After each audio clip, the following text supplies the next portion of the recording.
So once you are settled, we are going to start writing in our all right, excellent. So in our last class, we were able to revise or begin revising our drafts. We revised the conveyance of the sequence of and signal shifts by what signal shifts. What's wrong with my mouth right now? Signal shifts by working to improve our use of transition words, phrases, and clauses.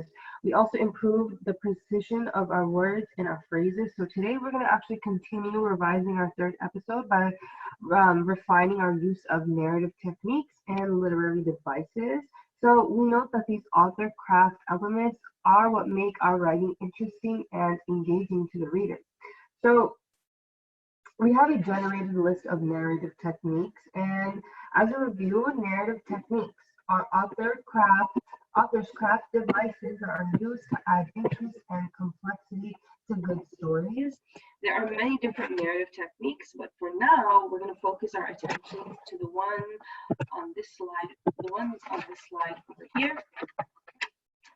On the left side, you have all the techniques. You have the definition of these techniques in the middle, and then when or why to use them all the way on the right side. So first one, foreshadowing. Foreshadowing is when there is hints to the reader of something that will happen in the future. And when or why to use this is in mysteries or tragedies. It gives the audience a hint about the future and encourages them to keep reading. You have flashback, which is a return to an event or a situation in the past. You can use this for when you're providing background info on characters or events. Third is dialogue, where there is direct conversation between characters, and it gives the reader a bird's eye view of the scene and allows the reader to draw his or her own conclusions. Also helps events to unfold more naturally. You have description, which is giving specific details about an object, event, or character, and it's used to strengthen the reader's understanding.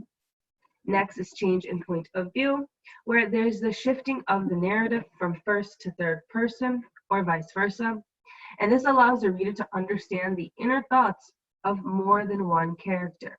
Right? If you have an argument between a mom and a daughter, if there's a shift in point of view, well, then we're not just going to think that everything is wrong with the mom, because once we hear what the mom has to say, we might think, okay, you know what, daughter's kind of a brat. Change in setting, change in time or place. It adds realism. It can provide for different opportunities for characters to interact with the setting. And last but not least is direct address, which is where characters directly address the reader or audience. This is most common in drama. So it gives the audience direct access to a character's inner thoughts. So now I want you to think about just techniques that you've already used in your stories. Maybe you've used foreshadowing, maybe you use flashback or dialogue or descriptive language. And now I want you to take a look at our rubric that we have here, at least only for the portion of quality of author's craft narrative technique. Remember that to get a 4, you need to have at least successfully included 5 narrative techniques. So now that we have a clear image in mind of what is expected of us in terms of the use of narrative techniques in our writing, with that expectation in mind, we're going to work to start revising again today. And for 5 minutes, I'm going to break us up into 2 groups, and you're just going to speak with your partners for 5 minutes about what it is that you want to revise, right? I want you to think about which techniques are your strongest, which ones that are your weakest, which ones do you want to include. Sometimes maybe you have ones that you don't think are necessary, so you want to take out. So once I break us up into groups, I will give us 5 minutes. You should be unmuted, and I want you to discuss what narrative techniques can you work on, what can you what can you maybe take out, what can you strengthen. So breakout rooms. Awesome. So we can have 1, 2, 3, 4, 5, and why don't we put 6? Awesome. All right. I'll give us 5 minutes and get started.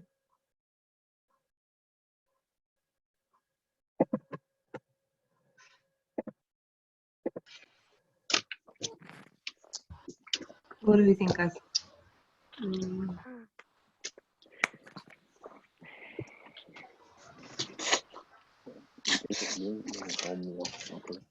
One person here is not supposed to be here. All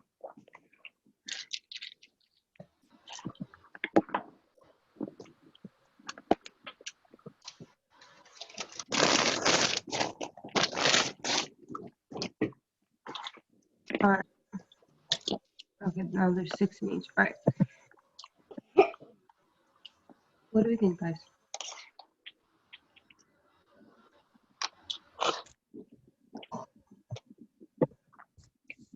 You guys are all unmuted. What was the question again? Well, the question was, what narrative techniques are you going to revise on today, okay? You're going to think about which strategies, can you see the PowerPoint? Oh, hello, PowerPoint. Can you? Yeah. Okay. What do we think? I think I'll work on dialogue because I don't have that much dialogue, even though my character is in self-isolation for some reason. I want to work on like like the figurative language thing, because like I don't have a lot of similes and metaphors and hyperboles and stuff like that, right? And it would honestly be so stupid not to get a high score, because it's basically saying make sure you have 7 sentences that compare things. So like Let's yes, while those are excellent author's craft moves, I want us to think about which narrative techniques which are specific to narratives can you use. So yes, we can include similes and metaphors and hyperboles, which are awesome, but let's think about ones that are directly related to narrative. So you have stuff like foreshadowing, flashback, dialogue, description, and change of point of view, change the setting. Why don't we do Leilani and then Morris? I feel like foreshadowing to like painting to relationship. I could work on that because in my Leilani, can you like talk to the mic, because when you speak it's a bit like fast and quiet. I don't have a mic on this. Your laptop? What about your kitty headphones? What about your kitten headphones? Put those on. Speak a bit louder. You're not gonna get in trouble. I should use foreshadowing because in my story I like to hint at things that are gonna happen, but I don't like foreshadowing in like the right way. Morris?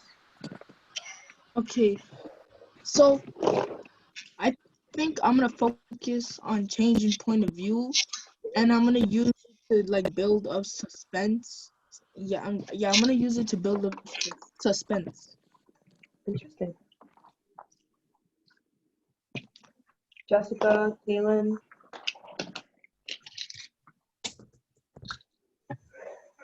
What do we think?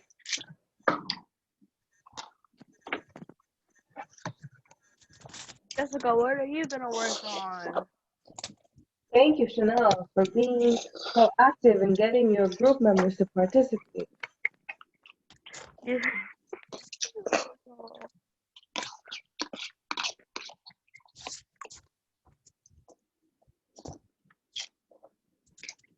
Me and Dan are just eating. I'm gonna work on my foreshadowing. Can we get a high five? Someone give me a high five. Thank you, Bailey. Awesome, Jessica. How are you going to work on your foreshadowing? What are you trying to foreshadow? Like something good, something bad, something scary? My foreshadow is because I want to make them more apparent in my story. Because like most of my foreshadows, like if you were to read them, it wouldn't really like it would seem like they were foreshadowed inside of the story. So I want to make sure it's a book set. And my for your character Salmia. Yeah. Insomnia. I'm sorry, Jessica. Continue. I had to. Okay. Wait, why did you name your character Samia? She said it's a pretty name. Yeah. It had nothing to do with not being able to sleep, which I found to be the funniest part. Isn't Samia, if insomnia is not being able to sleep, isn't Samia not be isn't Somnia that means mean That's why ability to Jessica said. That's why. That's Yeah, why when I doesn't said it? Jessica, can your character?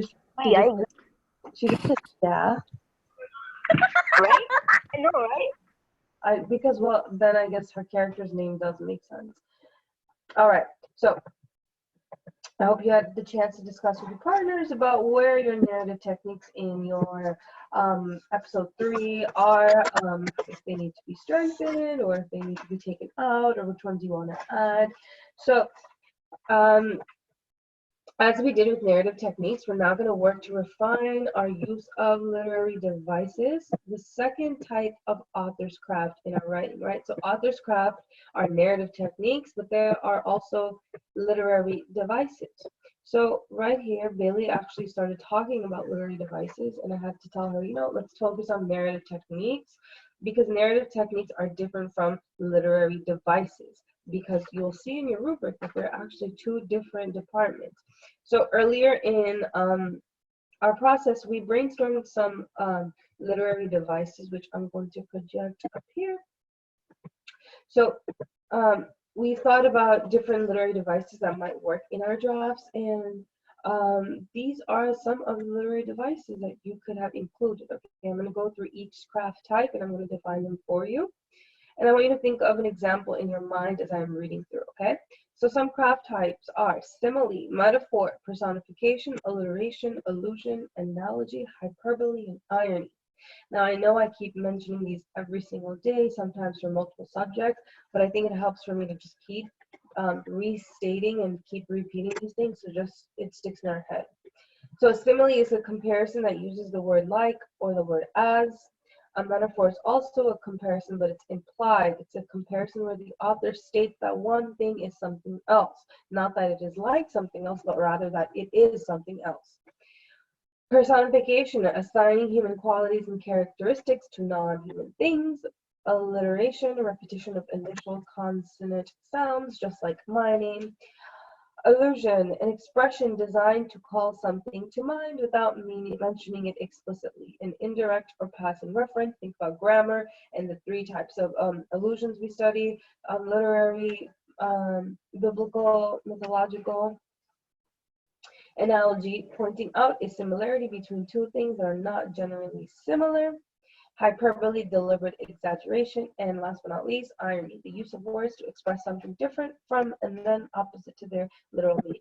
Remember, if we take a look at our rubric and we look at the quality of author's craft literary device, which is different from if we take a look at the rubric here, which says narrative technique, you need to have included at least 7 in literary devices successfully to get great effect. That means if you only have 6, you will lose a whole point. You need to have at least 7 within that episode. Within that episode, you need to have 7 literary devices, and within that one episode, you need to have, well, I think I mentioned this earlier, where I think having 5 different narrative techniques would be a lot inside. But think about it. Inside just one episode, meaning that your entire thing would need 20 narrative techniques. But think about how many instances you could put dialogue or description or changing settings or foreshadowing, right? So I'm going to ask that we actually have a total. If we do the math, we have to do 5 in each episode, and 5 times 4 is 20. So your whole entire story needs to have 20 narrative techniques in order for you to get a 4, and it needs to have 7 times 4, which is 28 literary devices. Jessica has a question. Yes, Jessica. What about for for the literary technique? The last time you said that we had to include only like 7 for the entire story. Since like Yeah, 20 I thought about it because I was like, it'd be a little ridiculous putting like 7 examples of foreshadowing in one episode. But then I thought about it a bit more, and I was like, well, you should be continuously putting dialogue and description, right? So it's not that difficult. So I'm gonna restate what I just said. So you need to have a total of 20 literary techniques inside your whole entire paper, meaning 5 in at least narrative techniques. You have at least 5 in each episode, and you need to have at least 7 literary devices in each episode. If you take a look at the rubric that's on the slide right now, if you notice what you need to get a 4, in each episode you must have at least 5 narrative techniques and at least 7 literary devices, okay? Okay. Excellent. So why don't we take the next 5 minutes to go back into our groups and let's think about the same type of process where what is strong, what's weak, what could we work on, what could we take out, what could we add, but this time instead of talking about narrative techniques, let's talk about author crafts of literary devices, meaning not dialogue, not description, but similes and metaphors and hyperboles, okay? I see Bailey has a question. Yes, Bailey? Okay, so you know how like dialogue is a part of the the author's craft or whatever? Like, are you counting like each line of dialogue? Yeah, Or like I'll count each line of dialogue as being one narrative technique. That's why I'm telling Jessica it's not that, it's not such a big ordeal for us to do because we instantly put like 15, 16 pieces of dialogue, you'll have it covered. But just so it's not the same thing, make sure you're putting description, you're putting dialogue, you're changing a point of view once in a while, right?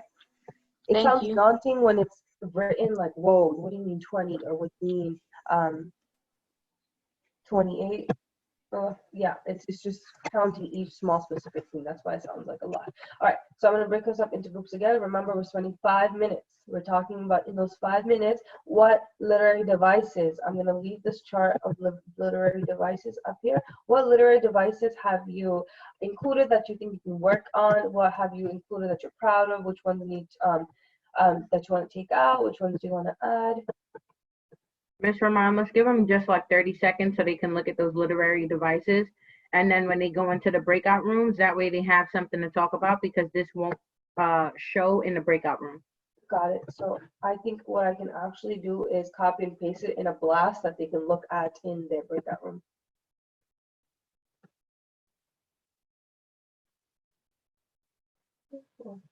Six options. All right. So once you go in your breakout room, I'm gonna look at the blast message, and it's gonna have exactly this chart there. Okay.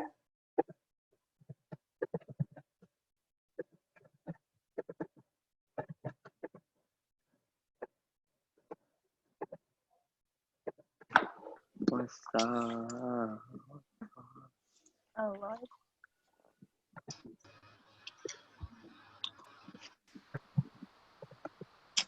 Okay. Tasty. Okay. Mm, Sound. ramen. No lie, cat though. Like I put way too much salt. Simile. From Miss Walkman to everyone. Simile. I just want It's perfect that way. Everyone has to work on similes. Miss, I just realized where your background photo is from. It's like the Universal Studios, like like Oh the yeah. thing, the horizon of the Earth. That's where it's from. maybe Miss, why don't you show your actual background? I saw it once. Because I ruined the mess. No, my room is never a mess, honey. Oh, it's her. What are you talking Can you at about? least put a pretty princess background one? No, because that turns everybody green. Don't do that. That's ill. It says everyone green. This Pennywise is abandoned house. It does? Whoa, what are we all screaming about right now? Why don't we think about what we need to get done, which is what literary devices? What literary devices have you included that you think are fantastic? Anyone has an example? Anyone has like a mind-blowing metaphor? I have one. Yeah, Billy and then Layla. Alliteration. Bali, come on. Oh, I have an alliteration one. Hold on. Why is Bailey? Why are you muted? You muted me. It just said muted by host. Kaylin, stop TikToking. I'm not TikToking. I'm just dancing. Same thing. Okay, Bailey, continue. That's Brooklyn's alarm. Where is it? It's on his desk. Dancing, but thing for TikTok. Okay, I changed it So- once and then it put it on snooze and then it right, came you from- see? and then I want to get done some important stuff. For example, my story has no irony, no hyperboles. Well, it does have an analogy, it does have some simile and metaphors, I love but reading it's just not. like a scholar's like narrative paper and like seeing irony in there. Like it's just the funniest thing. But continue. Sorry, that's all. Wait, technically, is sarcasm thing? Because like I like using sarcasm, because it It's makes like sarcasm, but it has to have a deeper meaning to it, not just like, oh, of course that hurt, like not that type of sarcasm. oh, of course that hurt. Okay. Like a sarcasm, as in like you're using words to express something that's different from and often opposite from literal meaning. Like you can do something like, oh, Billy just got punched in the face, and Billy was like, nope, that did not hurt at all. Like, nope, I don't feel a thing, right? Because I we only know that- cry. Huh? Hey, I I'll only touch cry in intense pain, like when I broke all my bones this summer. See, you. Like when that you was hurting. So back to the first day of school, and I asked you guys how your summer was, and everyone just told me about everything that broke. I didn't get Bailey, hurt we're over done. summer. Ilani is gonna share, then Kaylin, and then Chanel. I feel like I should add more illusions because like I really like the one that I said was the book fits me like Cinderella's glass slipper fit her foot. I want to add more because I like I love when you said that one. I was just like, oh wow, that was good. Like what a perfect fit. You see what I did there? No, No, your humor is below my level. All right, Kaylin. I want to put more irony, right? And I want to put a little less like hyperboles because I put a lot of hyperboles. Yeah. Because they're easy. Because hers are simple. So It's just we're just I'm natural dramatic little divas. It's easy for us to throw in Okay, theater hyperbole. kid. Okay, yeah. That's it. Chanel. Okay, theater kid. Okay, bet. I already used personification, and now I want to use irony, but I don't know how to use it in some story about a girl and her abusive stepfathers. Like, Make it ironic that the dad probably treats a pet with kindness. the dad's gonna die in this episode. She becomes a killer. Wow. Interesting. All right. So I hope you guys had a wonderful chance to talk to your teammates about what literary techniques that you're working on or hope to work on. So now we are going to refine our use of narrative techniques and literary devices. So it is time for us to put the finishing touches on our drafts based on the feedback or based on the discussions you've had with your group mates. And so what we are going to do, let's see how much time there is left. So we have like a good 16 minutes. So why don't we just for the next 16 minutes, great, 15 minutes, let's refine our draft so that they are ready to start editing on tomorrow. And I'm going to go back and forth between the craft types of narrative techniques and literary devices. I'm going to start off by putting the narrative techniques, and then I'm going to just keep going back and forth between the two. So yeah, I'm going to expect for the next, let's do for the next 13 minutes. So we can spend 2 minutes just wrapping up. For the next 13 minutes, the expectation is you are writing the whole time. Your pencil should be on your paper unless you're thinking. Kaylin, yes, really quickly go to the bathroom. Make sure you're in the view of the camera. You're sitting up, right? Awesome. And so let's make sure that our drafts are ready to start being edited on tomorrow. So let's go in and look at these narrative techniques. Let's look at the literary devices and see what we can make stronger, what we can take out, what we can add. If you have any questions, put it in the chat. If you want me to flip to the other Other slide where there's limited devices, I can do that, but you may begin as soon as you're ready. Jessica has already started. Carlo and Jalen, I don't see your face. Tamzel, I don't see your face. Thank you, Jason, for getting started. Chanel, let's get there. Looking good, Leivani.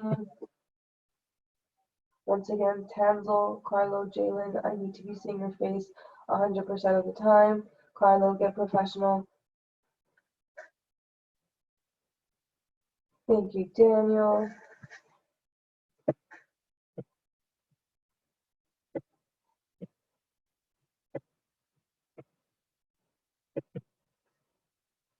Bailey.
We have 9 more minutes.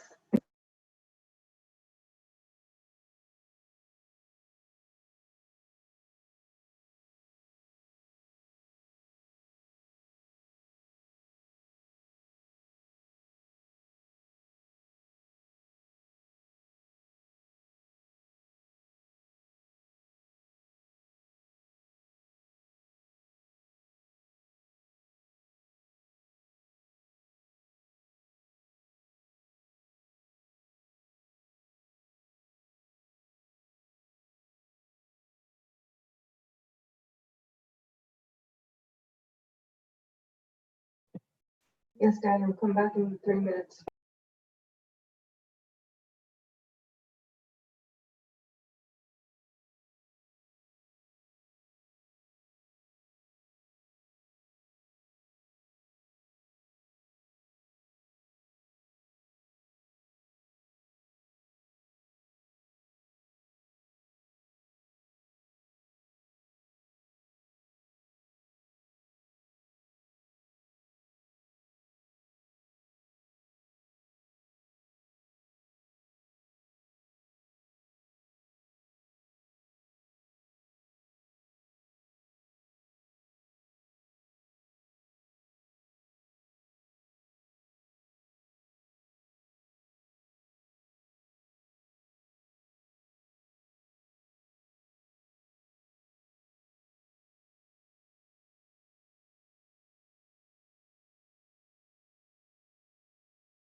Five more minutes.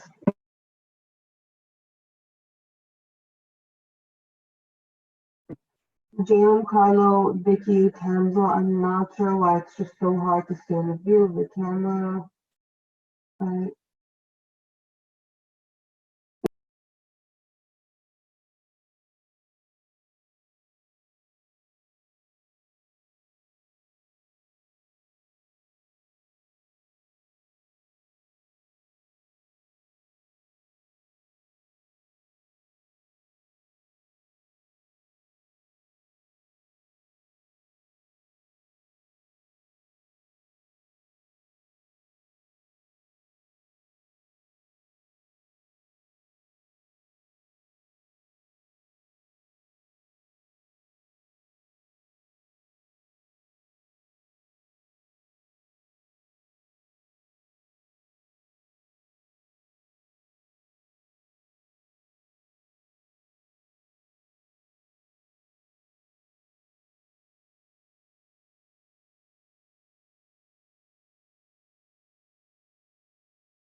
Really.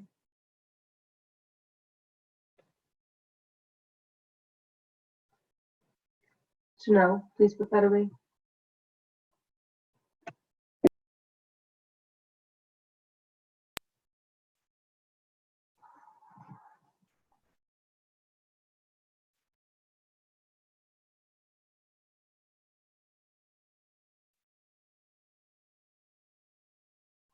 Three more minutes.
All right, so I'm gonna ask Jalen if you could just share with us one thing that you revised for in terms of literary techniques or narrative techniques. Jalen,